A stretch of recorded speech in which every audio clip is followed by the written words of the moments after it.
Good day, I'm Mark Lun. I'm standing outside a HDB BTO in Tampines. BTO stands for Built to Order. As the name suggests, you must apply for a BTO before it has been constructed. As a result, the waiting period to move into a BTO tends to be 3 to 4 years. Thereafter, you must hold on to your unit for 5 years before being eligible to sell it. Since you are locked into a BTO for 9 years, applying for one is a big decision. As the owner of a BTO, you do not have the flexibility to buy, sell, or upgrade like you do in the resale market. This begs the question, is it smarter to buy a BTO or a resale HDB flat? On today's show, we discuss the opportunities and risks in buying BTO flats so that you can decide if a BTO is right for your family. Next on XTV with your host, Mark Lun. If you go to the HDB website, you will find a flow diagram that spells out the process for buying a BTO. As you can see from this diagram, you're taking a bet on the future when you apply for a BTO. This is the way it works. HDB announces its intentions to build a BTO. Interested buyers go through an application process to determine their eligibility. If they are eligible, they are placed in a queue for booking a unit. If and only if there is sufficient demand for the proposed BTO, does HDB hire a construction company to build it. In an event there are not enough interested buyers, HDB will abort the project. The winner of the construction tender then builds the BTO, and upon completion, buyers are eligible to collect their keys after selling their existing HDB flat. There are two types of risk for buyers of BTO flats. One is market risk. You must sell your existing HDB before collecting the keys of your new BTO. It's difficult to predict what the market will look like in 3 to 4 years. You might find yourself having to sell your existing flat in a down market. This has certainly been the case for people collecting keys for BTOs this year. When they originally applied for their BTO flats, they did not know that HDB resale prices would decline 11.4% as a result of the cooling measures. The second rule has to do with the HDB rule that says you must hold your BTO flat for a minimum of 5 years before being eligible to sell it. Now, this holding period plus the 4 years waiting period for construction mean that you are making a major financial decision 9 years before you have the option to sell it.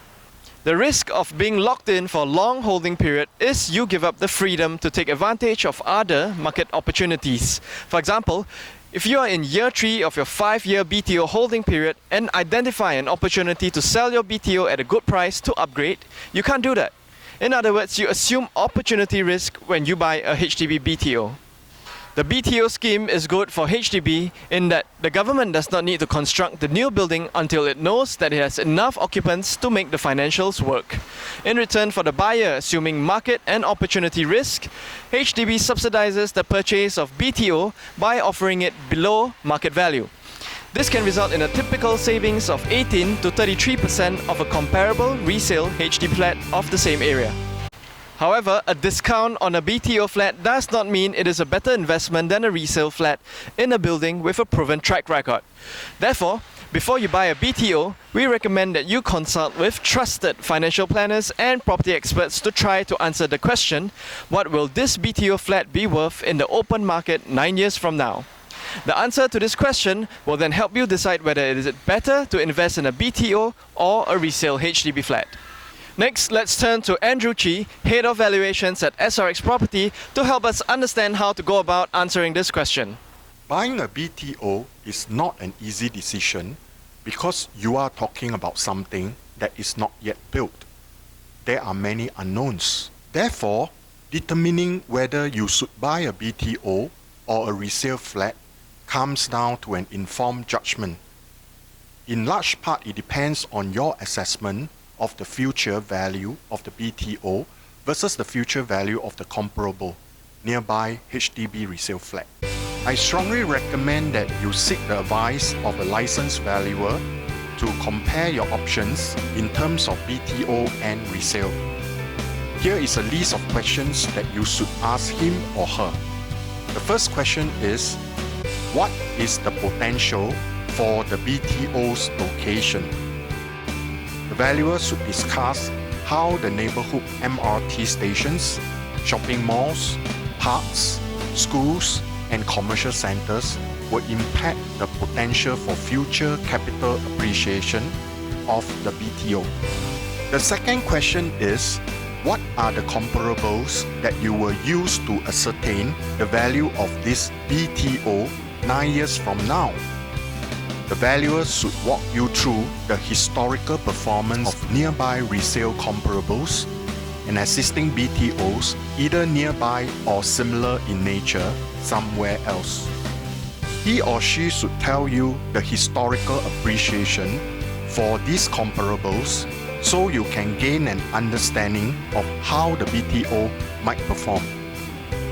The third question is, what factors will influence neighborhood prices 9 years from now, and how might the BTO compare in price? The valuer should explain his reasoning, and it should make sense to you. If it doesn't, ask him questions until you understand. The fourth question is, what factors could impact the value of my existing HDB when the BTO is ready for occupancy? The answer to this question is very important in helping you understand the risk involved with the waiting period. You don't want to put yourself in a situation where you are uncomfortable about the future and your ability to sell your existing home at a fair price. Am I likely to make more money investing in a BTO or a comparable HDB resale unit? Here the valuer must compare the homes and evaluate the impact of HDB subsidies, sales price of your existing home, and the comparative potential for future capital appreciation of each home of interest. It is important to note that a valuer cannot forecast future prices or guarantee the future.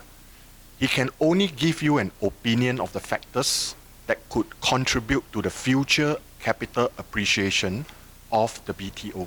So it is up to you to decide whether you are comfortable with the waiting and holding periods, the price potential for the BTO, and whether the BTO is the right investment when compared to others. When it comes to investing in property, there is no free lunch. BTOs are no different. They are both opportunities and risk associated with them. So before you invest in any type of property, please do your research and consult with experts in the real estate and financial planning. A good place to start is My Property Tracker. There, you can track the value of your home and your neighborhood and stay current on the property market. Once you are ready to buy or sell, you can transit from My Property Tracker to other information tools on srx.com.sg. That's all we have for you today. Thank you for watching this episode of XTV. Join us next week when we ask if this is a good time to buy a home in Singapore. This is Mark Loon, and on behalf of SRX Property, have a good day.